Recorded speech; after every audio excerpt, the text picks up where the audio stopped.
Okay, today's our third installment in our kind of 4-week series of recruiting landscape Zoom meetings. Today's all about the timeline. Now, guys, a couple of things to mention about a recruiting timeline. First and foremost, we're doing this with all 3 of our grades. So we're going to stay pretty high level here. We're not going to get too down and dirty as it relates to the specific grades and seasons and months and all that. But we are going to be following up. We have resources for all of you, which we'll be introducing at the end of this Zoom. And we're going to be following up with everybody in specifically to meet with your families and yourselves to go over, a more complete timeline related to your grade. All right. So without going into too much deeper into that, let's talk about today. So the recruiting timeline, guys, a couple of big picture things. One, there is no one timeline that is perfect and correct, right? This isn't like a, sophomore year biology class where you have an itinerary that you follow day by day, week by week. All right, there's a lot of flexibility here and a lot of options and a lot of different ways you can skin the cat, okay? So try not to put too much stress on yourselves as it relates to trying to be too militant about, okay, it's this month, I got to do this, I got to do this, I got to do this, or this isn't going to happen. There's a lot of information out there, a lot of different ways you can accomplish your goals. And this is really just kind of a big picture understanding of best practices. All right, so kind of the best way or some of the best ways to do this. That's first and foremost. Secondly, I mean, realistically, all a timeline is a blueprint for how you sell yourself. You guys have to understand in almost anything you do in life, all right? I'm not going to get too deep on this, but in almost anything you do in life, if you want to accomplish a goal, you got to sell, all right? Whether you're selling yourself, selling a car, selling whatever you're selling, in almost every way, you've got to get comfortable selling yourself. And this is a really big kind of first introduction to that. However you decide to proceed going forward, fellas, understand that you are selling yourself. So when you represent yourself to these coaches and these coaching staffs, understand that it matters, and the way you portray yourself in these emails, on these videos, everybody is reading a lot into that about you as the person, as the student athlete, as somebody that they would be wondering if they want to have come to their school and their team. So just keep that in mind. And the other thing is own the process, okay? Nobody's going to be able to do this for you, all right? There's a lot of people out there that'll tell you, if you do A, B, and C, you'll accomplish X, Y, and Z. But the reality is every process is different. And if you guys don't completely own that and understand that you're going to get out of this what you put into it, you're gonna come up short. At the end of the day, you just have to understand that your parents aren't going to do this. We're not going to do this. Or anyway, if you rely on your parents and us to do everything for you, it's very likely not going to come out, the way you would want. So own the process, sell yourself, and understand that this is, there is no one perfect way to do this. Okay, we're all navigating it in the ways that we think is best. Okay, so for the next part of the presentation, I spent about a half an hour on the phone earlier today with Coach Feifs. He's the head coach for the University of Vermont, my alma mater. All right, I wear the T-shirt today. Coach Feifs, this was his 4th year as coach at UVM. Before that, he was the defensive coordinator at UNC, won a national championship with UNC in 2016. Before he was at UNC, he was at Virginia Military Institute, VMI, head of recruiting there. So this is a guy that has worked at the Division I level in a recruiting and coaching standpoint for, almost 20 years. Really knowledgeable guy, and a guy I really like. He's got the UVM program heading in the right direction. They won made it all the way to the American East Championship game last year, won 12 games. This year in the American East coaches poll, they were picked to be number 1 in the league. Obviously, that didn't happen with the way the league went, but he's a really interesting guy. And I'm going to share the screen here. I asked him 4 questions, and we're going to kind of go through each question. I'll play it, and then I'll pause, and we'll talk about it a little bit. All right? See if I can do this right.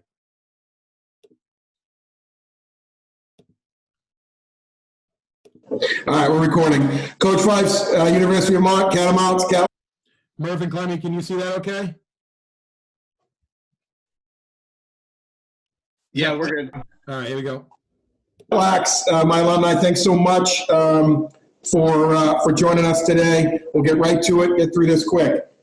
Discussion point number 1, assuming a normal year, when did Division I staffs start building their watch list of prospects? And what are kind of like the primary ways a player can get on that staff's list? Absolutely. Every school is a little bit different, whether it's Ivy League schools or a state school in terms of how early they start identifying kids. But most schools across the board start looking at first fall of the kid's sophomore year, I think.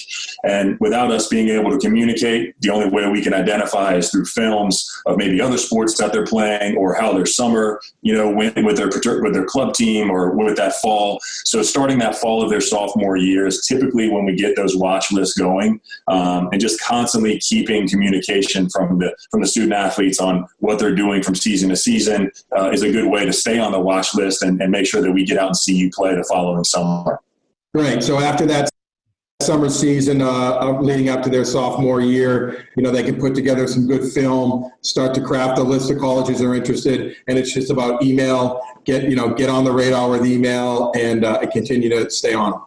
Absolutely. Awesome. All right, guys, a couple of things about that question. So my question to him was, from a Division I perspective, all right, hold on, let me get back to gallery. From a Division I perspective, when is the right time for you guys to start trying to get on these coaches' watch list, right? These coaches all start building their lists of kids, of prospects, sophomore year. All right, so early sophomore year, they'll start the process. The process is ongoing, right? So it doesn't mean if you want to play D1, you've got to email 100 D1 programs on September 1st of your sophomore year. It just means that most of these guys are starting to look to build their lists of sophomores, all right? That fall of sophomore year, and then they build it throughout the year and hopefully start to have a good group of candidates to take a look at come that following summer, all right? One thing that Coach Feifs said in our conversation offline is that D3 schools and D2 schools are about 6 to 9 months behind the D1 schools from this standpoint. Again, we're kind of averaging, we're just kind of saying about, but if the coaches at UVM are starting to build their recruit class that fall of freshman year, well then it's, the coaches at Endicott, for example, are probably not going to start building their recruit group until that following summer or spring, right? 6 to 9 months behind. That's when you want to start the process, all right? Any other thoughts on that, Murph or Coach Clement? Okay. Yeah, guys, just understand, every school is different. And for every player, it's a little different. So don't be afraid if you have questions in regards to your own personal situation. Don't be afraid to reach out to us. We're going to talk a little bit more about that later on, talking about providing support for you guys. But don't think that this is a cookie cutter thing. Like I said, every school is different, whether it's Division 1, 2, or 3. Within those divisions, every school operates a little bit differently, and you're not expected to know those nuances. So lean on us for that. And Go ahead. one quick thing to add, guys, is that because of the situation we're in now with the COVID-19 coronavirus, a lot of the timeline has backed up, right? So I know I've talked to a few of the 21s off of this call, but it's not too late, and it's you still have time. Again, due to the current environment. All right, here we go with the next question. All right. Question number 2. When do most of the commits happen now? I know you had some experience years ago at recruiting for UNC and now at Vermont.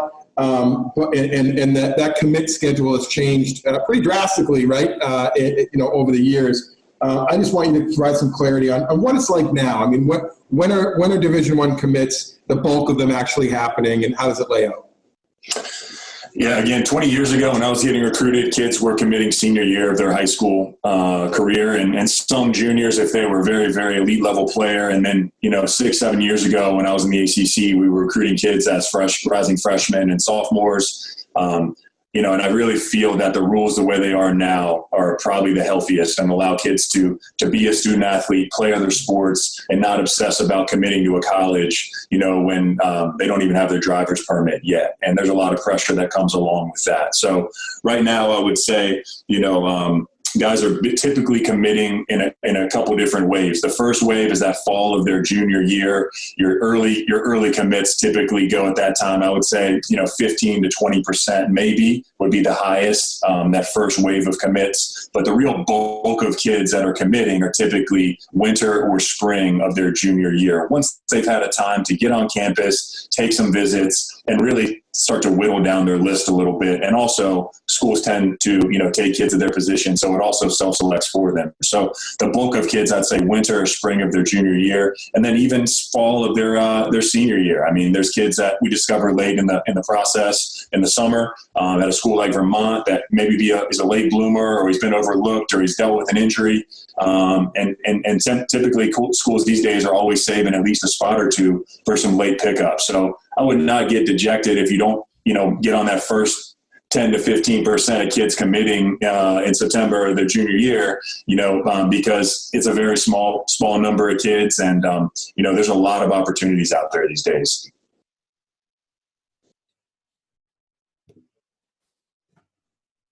All right, guys, that was a really important point. I just want to emphasize a couple of things. So again, this is a D1 perspective. Okay, we'll talk about D2 and D3. But a lot of these timelines can be a little bit poisonous if you guys are all thinking that everyone commits, the fall of their junior year. The reality is 10, 15% of the kids are actually committing that fall of their sophomore year. And that's D1. Remember, D3, 6 to 9 months behind that. So realistically, the bulk of the Division I commits are happening that late spring, early summer, before the dead period happens of their, junior summer, the summer before their senior year. And then there's still probably 20% overall of the kids that commit, as in the fall, 10 to 20%. So everything is backed up. I know some of you 21s and 22s, when you guys were in middle school, 3 or 4 years ago, I mean, it was getting crazy, right? Everyone was committing in 9th grade, 10th grade, even 8th grade. Those days are gone, which is good. So everyone can just relax, take a deep breath, and understand that you got some time to let things marinate before anybody has to get crazy. And again, this is Coach Feifs is talking about Division I. Division II and III are behind. Division III, depending on the league, even some leagues are different than others. I mean, I would say for the most part, most mid-level Division IIIs, they're really not rounding out. Most of them are doing it in the fall of their senior year. There are some in the summer, I don't know, 1/3 in the summer, but it really does get delayed, which is a good thing. Before we go to the next question, Clemmy or Murph, you guys have any thoughts? I'm good. No, I think you hit it right on when you're talking about Coach Feifs talking about things from a Division I perspective, and I think there's ample time to do solid research and have a good look at schools before there's pressure to try and please a coach or a program. All right, let's go back to question number 3. Awesome, thank you. Next one, prospect days, right? Becoming more important in the landscape, but also tricky for families and players to kind of understand when is the right time to go to a prospect day. We certainly advise them, to what we think is most important, but be interested in your comments as to, what the best timing to approach a prospect day is, and any other thoughts you might have on it. Yeah, I think one thing, as you said earlier, Coach, is kind of crafting your list on what schools would be a good fit for you. And there are teams that they may have had great lacrosse success, or it may be a high-profile academic school, but that doesn't necessarily mean it's the right fit for you in terms of what you want to study, or in terms of how much you may play there, or in terms of how your position is lined up for years to come at that particular school. So being very specific and intentional about the prospect days is important. Evaluating the academic programs they have first and foremost is important, because you want to enjoy the school you're going to and what you're studying if lacrosse is not in the picture. So these days, there's a lot of schools offering prospect days. It's an expensive endeavor, the travel, all the things that you factor into it. I'd make sure that you're being very specific about a handful of schools that you might want to do their prospect day. I'd say no more than 5. That's just my opinion. And get on campus and see how their coaches coach, and see how, they run a practice or a prospect day. And that really gives you, a great chance. If you're going to such a large number of schools, there are certain schools that they don't really put a lot of stock in their prospect day. It's more of a money-making endeavor, or kind of just a wide net, and your probability is not as high as maybe letting a coach know at a specific school why you want to go there, you intend to come to the prospect day. And I think putting your best foot forward the first time you go. So not going too early, not going too late necessarily, unless a coach specifically wants you there to make a final decision. I would say typically sophomore year is the best time to start going to prospect days. And if you can do it your junior year, fall your junior year, you have that freedom. That's also a really good time, just athletically, to be more developed and to show a coach what you can do. And I can assure you that coaches always have an extra spot for a best available kid these days, if you can go to their prospect day and show up. Awesome. Thank you very much. All right, so next week's meeting, next Wednesday, is all about prospect days, showcase camps, and some of the other recruiting events that you guys will have to go to. So I don't want to get too far, down the path of what a prospect day is and all that, but strictly from a timeline standpoint and timing this out, we get questions from you guys a lot. When should I want to go to this school? When should I go to their prospect day? The reality is, if it's a Division I school, what Feifs just said was, you should think about going. If you really are a Division I prospect and have interest in a few Division I schools, it's not a bad idea to try to get out there your sophomore fall, but it's also fine if it's not until the following summer or even your junior fall. Another thing that he mentioned as it relates to the timing of it, which I think is a very good point, is, look, if you're a late grower, I was certainly very late. I didn't grow to my junior year. I can tell you this: if I played at University of Vermont, which was a Division I program, if I had gone to a prospect day as a sophomore, as a 5'4", 135-pound sophomore, I never would have played at the University of Vermont. So a lot of you guys have to understand that if you're an early grower, and as a sophomore, as a 15-year-old sophomore, you're physically more mature than some other 15-year-olds you're competing against, maybe it is a good idea to go to that prospect day as a sophomore. So, you compare more favorably to some of the other kids that are there. But if you're a late bloomer and you're not growing till you're 16 years old, maybe you do wait till fall of your junior year, or even later, before you take your best shot and go in front of a coaching staff. Any other questions? Any other thoughts on that, coaches, before we go to the next question? Yeah, just a reminder that, again, the D2 and D3 schools will be, 6 to 9 months behind. And, sometimes they'll use those, like Coach Feifs says, as an evaluation for a spot. We had one player go to a school this fall basically for trying out for a roster spot, and he played very well and got it. So it is advantageous, and that was fall of his senior year, to give you guys a sense, for a Division III school. Yeah, I'll be honest with you. I'll use our 22s as an example. Most of our 22s are Division III prospects, mid to high level Division III prospects. We do have a few Division I players that we think are going to be targeting Division I, but I would say 2/3 are Division III. I don't think there's any reason for any of you guys to think about going to prospect days until this summer and next fall.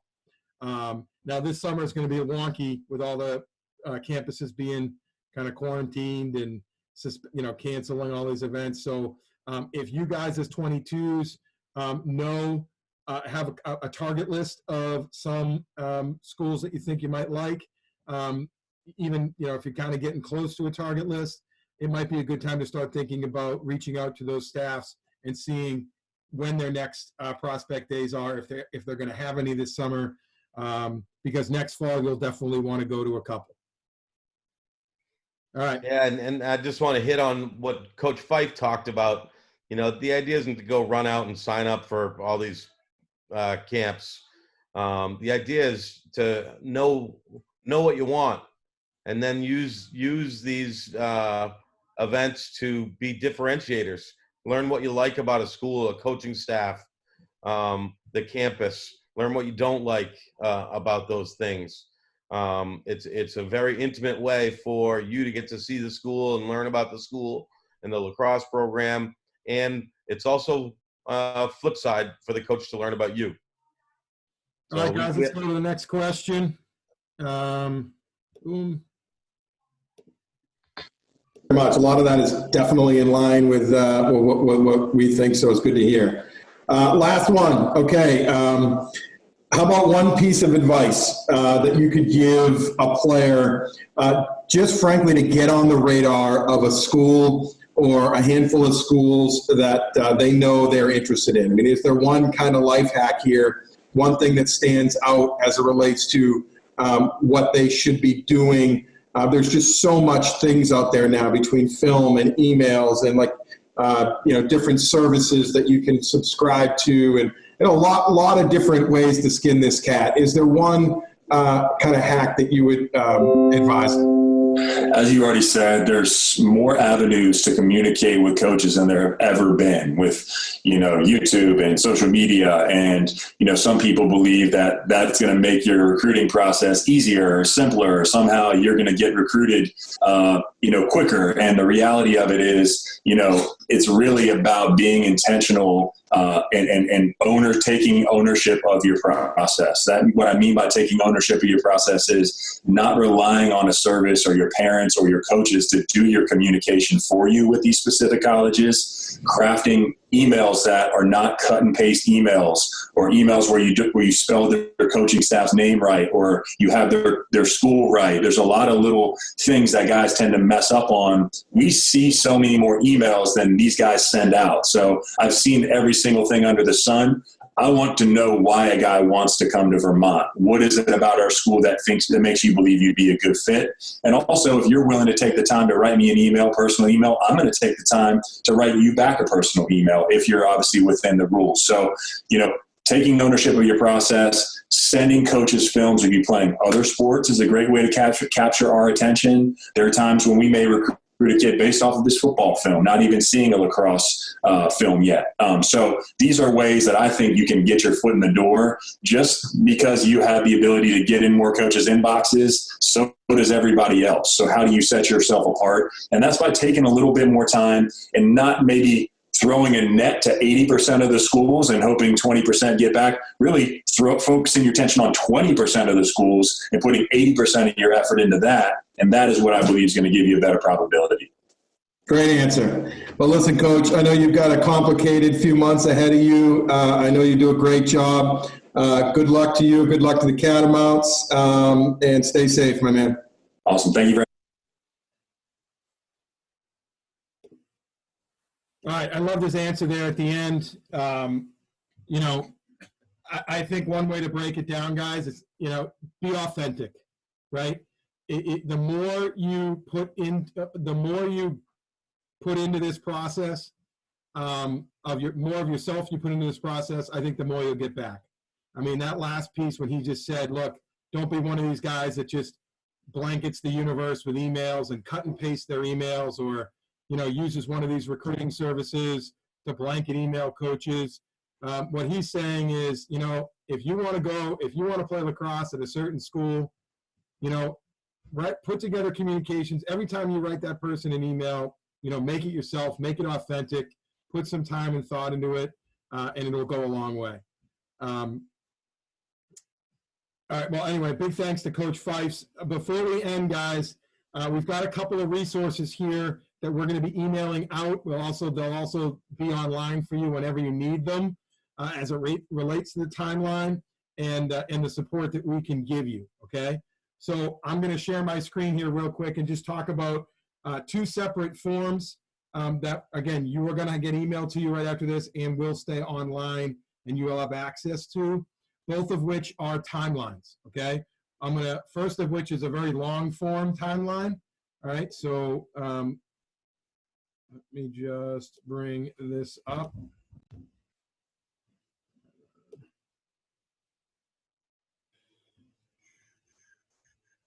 All right, so here's our recruiting file, our Google file. So it's got all these different recruiting Zooms, recruiting timelines, okay? First thing I'm gonna click on is this long form recruiting timeline doc, okay? We've got it broken down by grade, guys, and I'm just gonna shoot through this.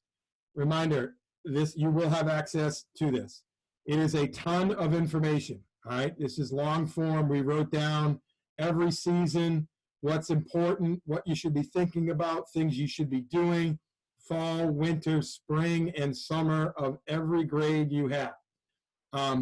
I would be willing to bet that 80% of the questions you could ever have regarding a recruiting timeline or what you should be doing at any given point, you can find the answers to in this document, right?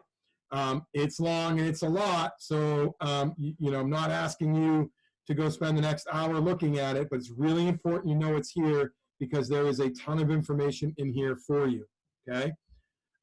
We've also broken this down into a one-page cheat sheet, okay? Again, in the same file.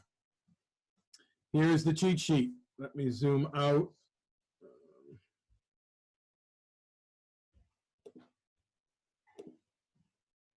All right, so each grade by month, all right? Grade 9, grade 10, grade 11, grade 12, by month, quick shorthand summary of what you should be thinking about. Now, it's important you guys understand, you don't have to take all this stuff literally, you know, as it relates to your path and your timeline. These are really just kind of best practices. And at the end of each year, we have a summary here for each year of what you should be thinking about. But as I said, these are resources that are here for you to help navigate your way through. Everybody's got questions, concerns, stresses about this. And as I said, I would guess that 80 to 90% of the information you need to understand what your best timeline is and what your best process is in these two resources, okay? The other thing I want to talk about, and Coach Clements brought it up earlier, is us. Coach Clements, myself, Coach Murphy, Coach Fitzgibbons, all right? Guys, we're here to help, all right? I'm going to bring up, I don't know if Sean Lally on the call, but I'm going to call him out a little bit here. This is an email we received from Sean about a month ago, all right? Hey, Coach McGurk, I hope you guys are doing well amongst the chaos and haven't got too bored. I'm reaching out to ask you if you have any advice as to what I should be doing in terms of communicating with college coaches. As of right now, my top 3 schools are Coast Guard, Merchant Marine, Mass Maritime. I've gone back and forth a few times with Coast Guard coach and also visited one on a tour and during a Bears Day, which I assume was a prospect day. I've exchanged 1 or 2 emails with the Mass Maritime coach, you know, blah, blah, blah, okay? This email, we get emails like this from a few of you guys, right? I would say somewhere between 10 and 20% have reached out proactively to engage coach, to engage us as a resource, okay? if you, I can't stress this enough. We can't help you if we don't know what help you need. All right. We are resources here for you. Your family pays us in large part to help promote you and guide you along your college recruiting, path. So please don't ever worry about sending us an email. All right. We want to hear from you. We want to help. Okay. But at the same time, we can't help you unless you're helping yourselves, unless you're engaged in the process. All right. I'll give you a good example. Coach Murphy, 2 weeks ago, we did a Zoom that showed the guys all about our player questionnaire. How many players, what percentage of guys do you think filled out that questionnaire, Murph, as of this morning? About 50%. Okay. So if you are one of the 50% that didn't fill out that questionnaire, all right, that tells us that, you're not that interested in the process right now and don't need our help. All right. And so I can't really say it much more plain than that.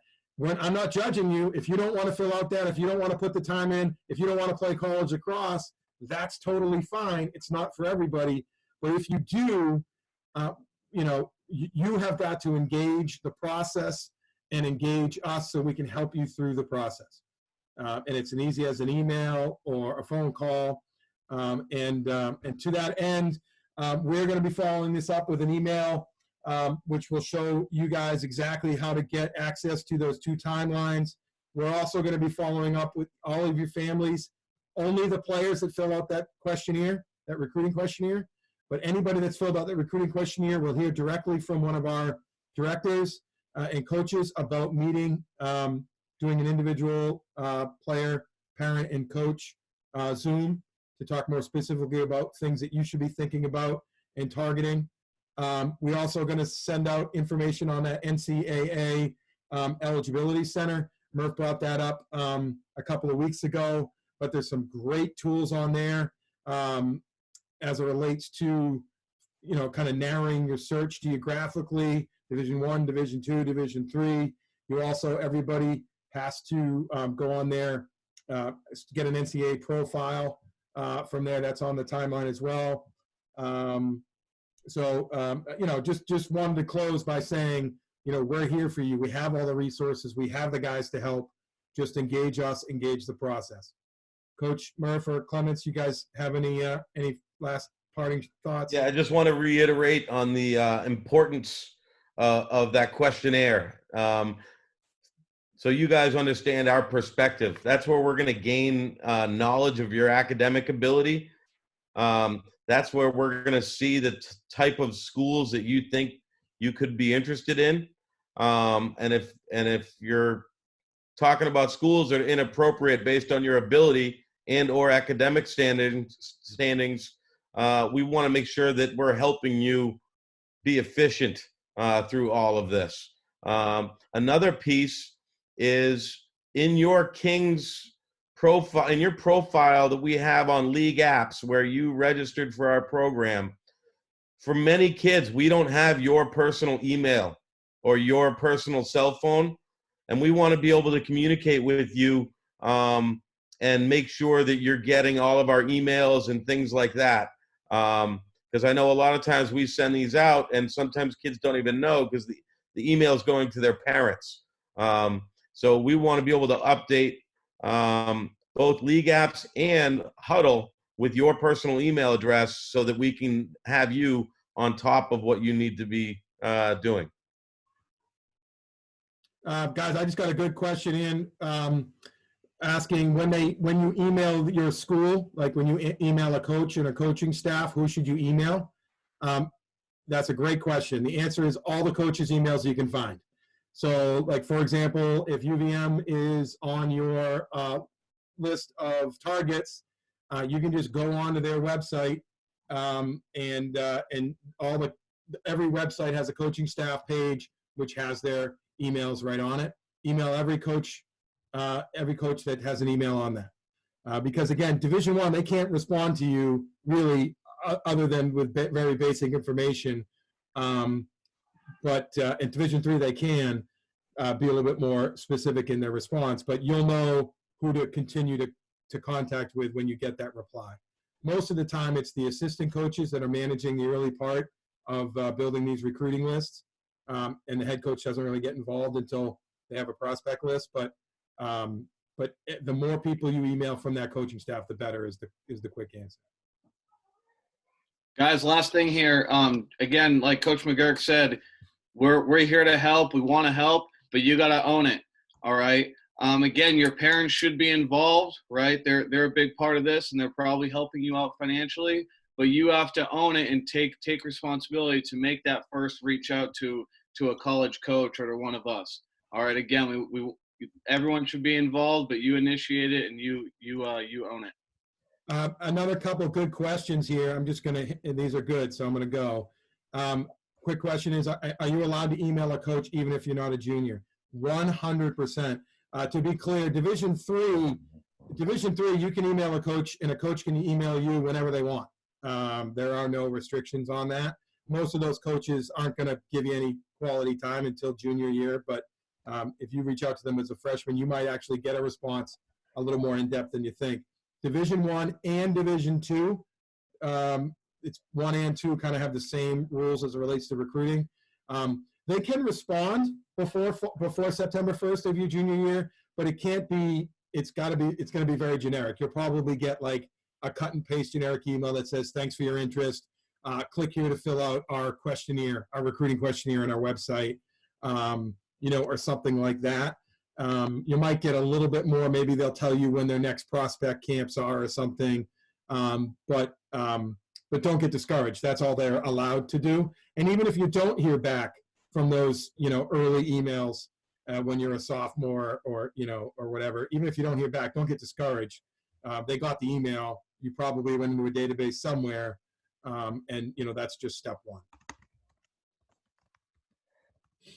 All right, guys. If we don't have any other questions, here we go. Grant, yeah. How do we know what level we should be able to play in college? So fill out the player questionnaire. That's step one, guys. We ask you in that questionnaire to give us some target schools. That's it. Once we get that questionnaire, we'll be able to look at it and kind of talk to you more specifically. But another good one is simply to email us and ask. So Graham Stearns, I'll call you out. That was your question. Graham, we talk about you all the time. You're definitely one of the prospects on our list. We have a pretty good understanding of where we think you'd be a fit. All you got to do is ask. So, send an email to Coach Clements or Coach Murph or myself, Coach Trainer, whoever you're kind of most comfortable emailing, and we'll get back to you as soon as we can. Those are all the things that the information we want to collect from you on that player questionnaire. So when we meet with you individually or start working for you proactively, we're on the same page. Sean Kipperman's asking, where is the questionnaire? Coach Clements is going to send it out. Coach, you already sent that email. So the questionnaire document, we sent the link earlier today, as well as last week and the week before that. So if you're not getting those emails, let us know or double check with your parents to see if they have it. So Sean, send an email to kings@kingslax.com and we'll make sure we reply with a direct link to that. But you other guys, you should be able to find it in previous emails. All right, I think that's it for now, fellas. Enjoy the rest of the nice weather today, and we'll have this recorded and up online by tomorrow. See you guys.